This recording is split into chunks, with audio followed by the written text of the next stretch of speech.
There's some people in that car over there. Or is they over there? I'm still standing after all this time, picking up the pieces of my life without you on my mind. So another bug attack.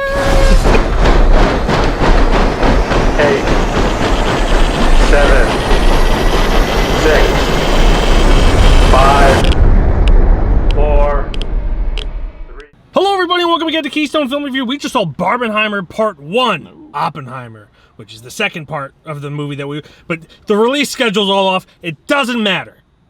But this is the second movie we saw. Of course, we saw Oppenheimer, directed by Christopher Nolan, written by Christopher Nolan, based on the book by Kai Bird and Martin Sherwin, starring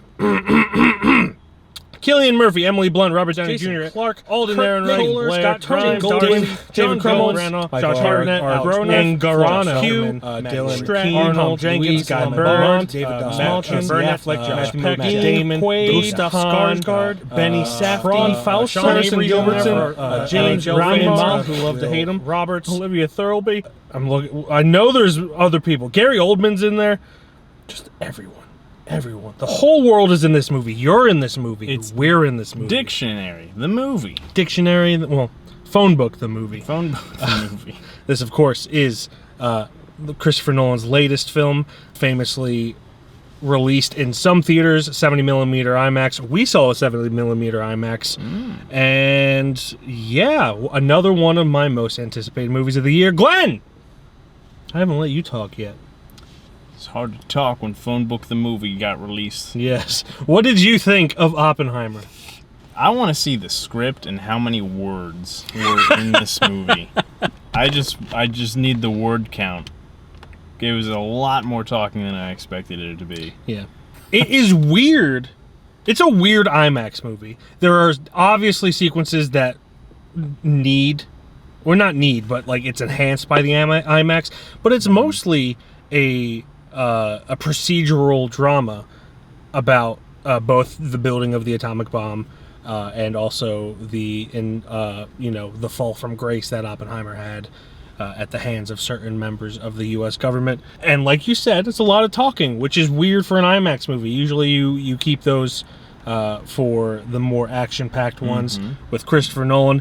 Honestly, we're kind of dumb for thinking this would be action-packed. Everyone's kind of dumb. The world's kind of dumb for thinking it would be action-packed because that would be tasteless if it was an action-packed movie about the atomic bomb. Not that it would necessarily be action-packed, but there would be action not sequences, but just like something happening. Except for there was a lot of talking, a lot of calculations, and a lot of confoundries upon quantifications and electromagnetic fuckery in my brain. I think you used some of those words correctly. Some of those were not bad. Yeah, I mean, it's definitely a movie that you don't need to understand the dialogue. In fact, most people won't understand the dialogue. The whole last hour, I barely could keep up. Well, that's funny. That's the part that I was able to keep up with. But like a lot of it is science talk. So it kind of works for Christopher Nolan's sound mixing, which he loves to drown out dialogue because he thinks it slows down things. And, just to get an overall vibe of a scene. You're not going to understand it even if you can hear them. So there's no point to it in this. It's got fantastic acting, great cinematography, of course, which is always in Christopher Nolan movies. Always. But while I love the fact that it was released on 70mm, and got to experience seeing something that was on film, seeing all the imperfection of film, I don't think it really needed to be on IMAX. I liked it. I thought it was good. I thought it was until the last hour, I was just like, this is a good drama that has some science behind it, has some beautiful imagery. I kind of wish they dealt more in the psychology of Oppenheimer. They would cut to like glimpses of what he's imagining. I wish they did that more, and obviously in the film, once the bomb dropped, there was more like dream sequences that he had about the morality of it all and everything. I wish they made it more inside his mind than based on realism. Yeah, at a certain point, through that though, it would just make it look like he's constantly crazy and seeing things. Yeah, that is also true. So it's kind of like a lose-lose. It's a weird movie for Christopher Nolan to pick, just because that's not normally the kind of thing he does. Yeah. It. Do you know why he made this movie? He likes history, I'm assuming. Robert Pattinson gave him the book on Oppenheimer after when they did Tenet. There you go. And then he was like, I'm gonna make this. Well, obviously I'm not him, so I can't say. But I'm pretty sure he went along the lines of, I'm gonna make this movie. I mean, he made it, so I'm sure at some point he said, I'm going to make this movie. Just the way he said it. I think he said it just like that. This movie's long as fuck, and I want to reiterate that because I'm not going to lie to you. I dozed the hell off at the 2-hour mark. At right as they did set the bombs off, clock out city. I was off shift, man. How long were you out for? Oh my god. It was a lot like this. No. And that's why you saw me fidgeting a Yeah. lot. Yeah. I was sweating like crazy. For some reason, it wasn't hot in IMAX, but like you sitting there, It's a sold-out theater. Mhm. Obviously, they got all those warm bodies in there. So there's a reason I try to go like when it's slower, and it's because I hate the heat that hundreds of people in one room create, and also the noises they usually make. This crowd was pretty good with noises, although there was some perv that definitely took a picture when Florence Pugh was topless. Like, Really? yeah, you didn't see the flash? No. There was a flash of a phone light on the screen when that happened, That's bad. and I'm like 75% sure that someone took a picture. good for them. They could literally wait like a week for Reddit. But hey, Wait a week, or maybe they are the Reddit person. Yeah, Either they way, might be. you're disgusting. Yeah. You're a perv. You should be ashamed of yourself. I'm not even gonna hold back on that. That's crass. I mean, for the most part, the first 2 hours was pretty good. It was a lot of talking. Not that that's like dumbing down the score that I'm gonna end up giving it, but I think once the bombs hit, it became, at that point, it just became too much talking, and that's why I started. See, for me, that's when I got more interested, which is intriguing. Like, I don't really give a shit about the science or whatever, because I don't care about science. Like, cool, water's made out of H2O. How is that going to help me in the real world? I just need to know I need to drink it. I don't need to know why I need to drink it. I just need to know I need to drink it. Of course, that's an oversimplification, but I just couldn't care less about science for the most part. Some people can make it interesting to me. This movie did not make it interesting to me. What I thought was interesting was the legal aspect, and I'm probably one of the only people that will think the legal aspect was interesting, because it was very much just, the government purposefully trying to embarrass Oppenheimer, who, after the bombing of Hiroshima and Nagasaki, became a vocal opponent of trying to expand the programs to create these weapons. Believe what you want about him for even having a part in it, that's fine, but you gotta, no one should have nuclear bombs. That's not the world we live in, but no one should have them.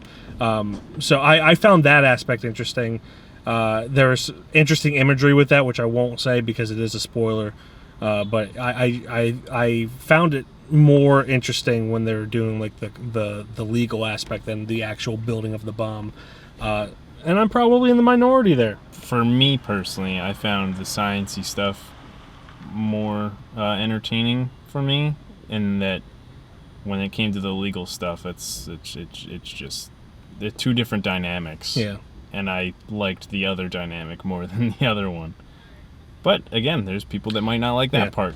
But for me, everyone knows that the atomic bomb exists. There was no suspense in will they get it done in time. We know Germany fell before it was made. Yeah. So there's no suspense there. There's no feeling of thrill. But what a lot of people, including myself, don't know is what happened with the legality of Oppenheimer and the kangaroo court that was put against him after the fact. I just like learning things I didn't already know. I knew that they made the bomb. I don't really care how they made the bomb because it's made. It doesn't matter how it's made. I'm never going to be involved in the making of it. So I think it would have probably made a world of a difference for me, if it was like half an hour shorter. yeah, I don't think it really needed to be as long. I think a lot of it is Christopher Nolan being like, look how great I am. And also... Which he is. he is great. No, I'm not saying that to knock him.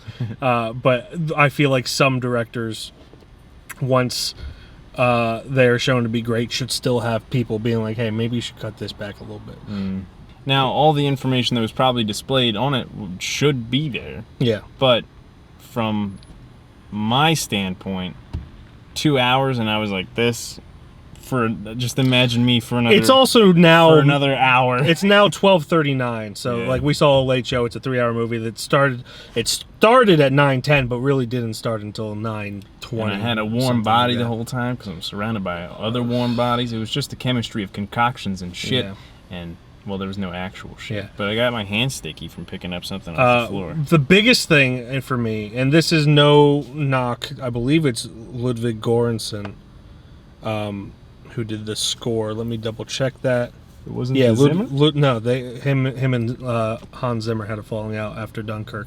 So Ludwig Göransson's score for Tenet was fantastic. I feel like this score would have been better if it was Hans Zimmer. I can't explain why. I just feel like there's something missing from the score that normally... I feel like Hans Zimmer scores his talking scenes better than Ludwig Göransson, whereas Tenet was like non-stop action for the most part. This had a lot of talking, and I feel like that's kind of where Ludwig Göransson kind of... I don't want to say falters, but doesn't mesh with Christopher Nolan as well. Still a great score, just didn't mesh with the imagery on screen as well as I would have hoped. He also had like a theme going out throughout the whole time where it sounded like it was in the trailer where it just sounds like the kind of scores just sounds like people are stomping, kind of building up that. I don't know how, other than stomping with my foot. It kind of did that throughout the whole movie. At a certain point, it got kind of old. Yeah. But yeah. But yeah, overall great acting, great writing from what I could understand. There's a lot of it that went over my head. Interesting story. You know, it doesn't shove down your throat what to believe, just says, hey, this happened. You can still believe about Oppenheimer what you want to believe. But regardless of what you believe, he was kind of fucked over by the government that he worked for. of course. So, you know, I admire that aspect, that it wasn't like a, you know, super patriotic. If this was made by an American director, it would have been disgustingly patriotic. Looking for Michael Bay here. Oppenheimer Shit just got real. Slugging Budweisers. After the bomb flag goes and off, shit just got real. he actually shows the bombs going off in the Yeah, he would have shown the bombing of Hiroshima and Nagasaki. But yeah, as tasteful as a movie about Oppenheimer you can make. Also, Downey pronounced Hiroshima correctly in this. I still mispronounce it. I still Hiroshima, say Hiroshima because it just rolls off the tongue better. Our stupid American tongues. But Downey said it correctly. Yeah. I was like, whoa. But yeah, I mean, there's the last thing I will say before we get to ratings. There is so many famous people in this. The budget was only $100 million, not including marketing. So the fact that there's this many stars in this and it's still only $100 million budget, people want to work for Christopher Nolan. Yeah. Or work with him. So that's impressive. But it gets distracting when every scene has someone pop up and you're just like, oh, it's that guy. it's that guy. I don't know if that was done because we're supposed to feel like we know the people on screen, which other than Oppenheimer, other than Oppenheimer and like some of the more higher up politicians, no one really knows about unless you're a historian. But it was distracting to me. It kind of became funny at a certain point. I was like, oh, is that which guy? one's this guy? Oh, it's James Remar. Alden Ehrenreich. It's good to see that Solo didn't ruin his career. Back of Casey Affleck's head. Yeah. Look at that guy. Yeah. So, distracting, but, you know, we joked about it for years, or not years, however long they were making it, where every other week was just like, this person signed on to Oppenheimer. Yeah. But yeah, rating-wise... I'm going to go on record and already say that I can't give this a fair judgment because of the sleeping parts that I did. Yeah. But this is probably, visually, it was a fantastic movie. But overall, I think it was one of my least favorite Nolan films. I'd agree. But it was still good. It's just not the Nolan that we've come to know. Yeah. It's him trying something different. Fine. Yeah, it's absolutely fine. It's him trying to do a more Best Picture friendly. That's kind of what it felt to me. It was him trying to go for Best Picture. More of like a based and not a over the top-ish. Well, not really over the top, but yeah, out of your mind kind of thing. Yeah. He makes you think. So yeah, it just felt like he was trying something different. It's not an audience-friendly film, which again is fine. I still liked it for the most part.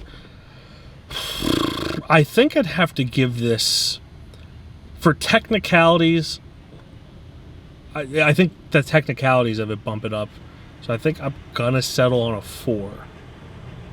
But like plot-wise, I am leaning 3.5, but I'm gonna settle on a 4 because of the technicalities of it. Any technicalities are bumping me up max to a 3.5. There you go. But I'm super pondering a 3, to be honest with you. It was a 3 until that last hour for me. I know you didn't like the last hour, but like that last hour, I was really like, oh shit, what's going on? Yeah. If you saw Oppenheimer, tell us what you thought down below in the comments. Who is your favorite cameo / person in that? Josh Hartnett did not look like Josh in this. Because he's aged. I know he's aged, but like his voice didn't even sound the same either. I don't remember what he sounded like. I don't know. But yeah, who was your favorite person in that? Were you the perv that took a picture of the nude scene? Gross. Yeah, you're weird. You're weird. You're weird. The internet's a thing. Also, if you're gonna do that, keep your flash off. Like, or just wait till the movie comes out on DVD and then just do your thing. That person. Ugh. You're weird. Goodbye, everybody. Bye-bye.